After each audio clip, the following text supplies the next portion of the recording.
Hi guys, Ant from UK Fountain Pens. I want to spend a few minutes talking about this pen here, the Santini Italia Giant Cherry Ebonite, limited edition of 33 pens.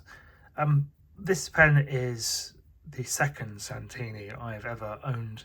The first couple of years ago was when I reviewed one of their acrylic models, much smaller, with a number 6 nib, and I was a little disappointed by that pen. I had some issues with the nib, but so I kind of left that as water under the bridge and moved on. But I've ever since had my eye on Santini. They keep doing interesting things. The most interesting thing about them, to my eyes, is that they have their own in-house made nibs, like completely in-house, much as Aurora does. They call themselves the only other in-house nib maker in Italy. Obviously Visconti now joins that club too. That is definitely worth noting. The other thing is that their pens, considering what's involved, are generally very good value for money. On €500 for a ebonite feed, gold nib, piston filler, in-house faceted ebonite. It's quite a list of features. This though is a very unusual pen in that it is an in-house number 8 nib. It's absolutely enormous. This puts it in a unique club because nobody else in the smaller tier of manufacturers makes a number 8 nib, and here it is up against a Mont Blanc 149. You see the nib is actually quite a bit bigger than a 149's nib. Put it up against, say, let me find something with a standard Jovo number 6 size. This is the Otto Hut Design 6. Look at the difference in size of nib there.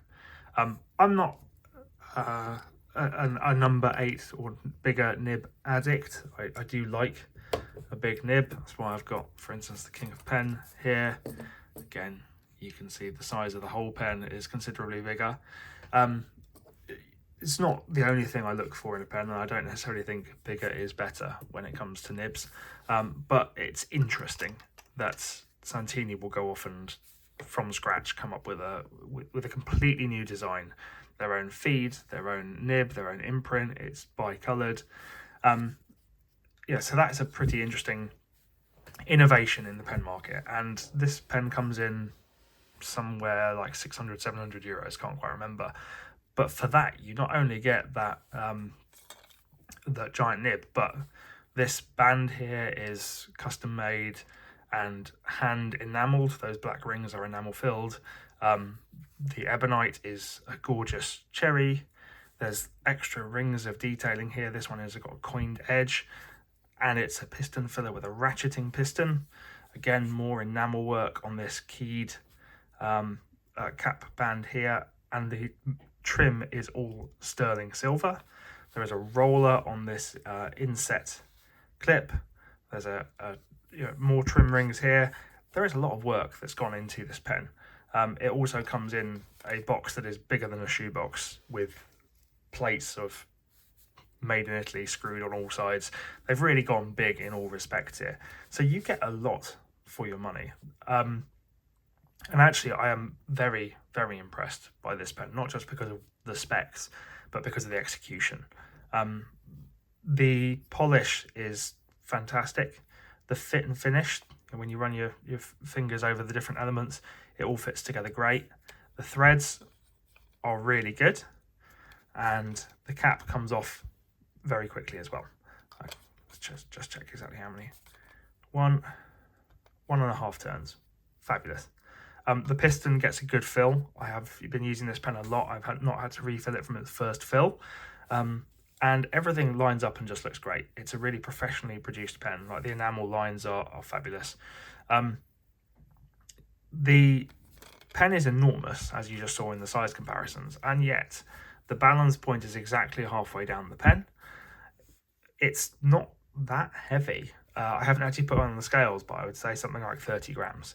And so even though I've sold pens in the past, like Oldwin's and Pilot Custom Urushi for being too big, this pen is enormous, but it actually feels pretty good in the hand. It's not back weighted. It just sits and feels great. The threads aren't sharp, so it's a very comfortable section. The nib is the interesting bit though. It is a fine grade mine, and it arrived with the tines slightly twisted, the nib not perfectly lined and a bit scratchy. I've had the cap off for a little while, but actually a quick bit of work on it, 5 minutes or so, and you end up with a precise yet wet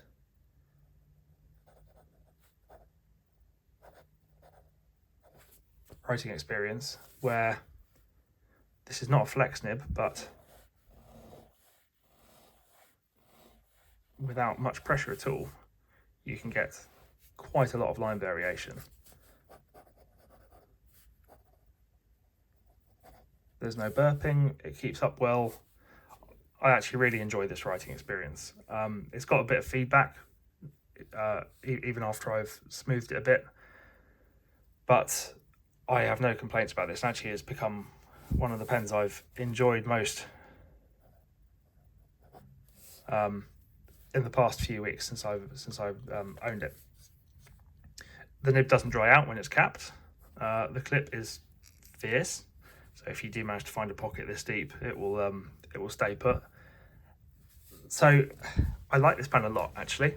I was very pleasantly surprised, and I kind of thought I'd buy it, try it as a gimmick, and then go, oh, it's too big for me, I'll sell it. Which I do that kind of thing a lot. Actually, I think this might be a keeper. Not only is it totally unique in my pen tray, it's also really comfortable and a really good writer, and what more can you ask?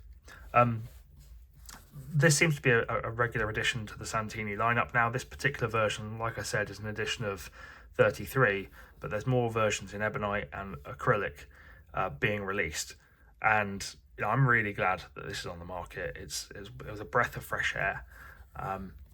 Yeah, no more stock nibs. Let's get a big number 8 out there. So fantastic, really glad to see this. That's everything I had to say. I hope you found it an interesting demo, and yeah, see you on ukfountainpens.com. Cheers.